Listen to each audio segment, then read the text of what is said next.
I can't start until there's a minister here.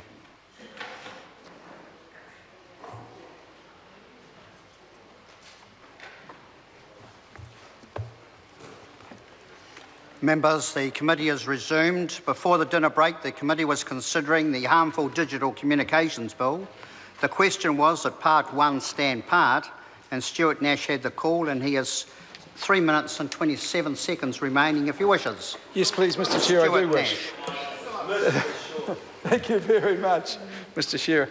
What I was talking about, Mr Chair, is that it really worries me when I see subjective wording in legislation. And this bill has a whole lot of subjective legislation that I fear will put those who are charged with enforcing it at the first stage in a real bind. And what I'm talking about here is the police, I suppose. If someone goes to the police and says, under these communication principles, I find something, someone has disclosed sensitive information to me. It's what is the definition of sensitive information? And I talked about, this is principle 1, and we could go through all these, depending on how much time I've got. Principle 1, this is clause 6, Mr Chair. Digital communication should not disclose sensitive personal facts about another individual. Now, what is a sensitive personal fact? What denotes sensitive? Is it the fact that they're single, or they're married, or they have diabetes? I'm not too sure what constitutes sensitive. I suppose what's is sensitive to me, maybe not sensitive to Mr Shearer. Who knows? Principle 2, a digital communication should not be threatening, intimidating, or menacing. They are 3 extremely subjective terms, Mr Chair. Threatening, intimidating, or menacing. If Rino Telekatni stands up, because he's about 6'6", some people may find him threatening or menacing. Others may just find him very friendly.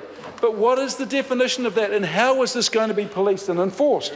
Principle 3, a digital communication should not be grossly offensive to a reasonable person. Now, what again, offensive, grossly offensive, a reasonable person? You know, there was a time, Mr Chair, in the United States at the late 19th century where they used to put curtains on pianos in case people got offended when they saw the legs of pianos. Oh. Well, I know, that's true. It's true. What constitutes grossly offensive, just, it changes with the times. No, this is, we're down here, Mr Chair, very much talking about the bill. Principle 4, a digital communication should not be indecent or obscene. Again, indecent or obscene are subjective terms that, you know, what are the police going to do when they get a call and say, there is an indecent, someone has sent me an indecent email. Now, let me give you an example, Mr Chair. I had a constituent in my office who brought in a message that someone had written on her 14-year-old daughter's Facebook. And I think by any stretch of the imagination, it was indecent, it was obscene, and I actually found it grossly offensive. This was an older man trying to groom, from all accounts, if you read the email, a 14-year-old girl. Well, that mother had gone to the police, and the police said, we can't do anything, we're just going to give her a warning. Now, again, if he'd gone to another police station, then the police may say, well, we've got to talk to this guy, we've got to bring him in.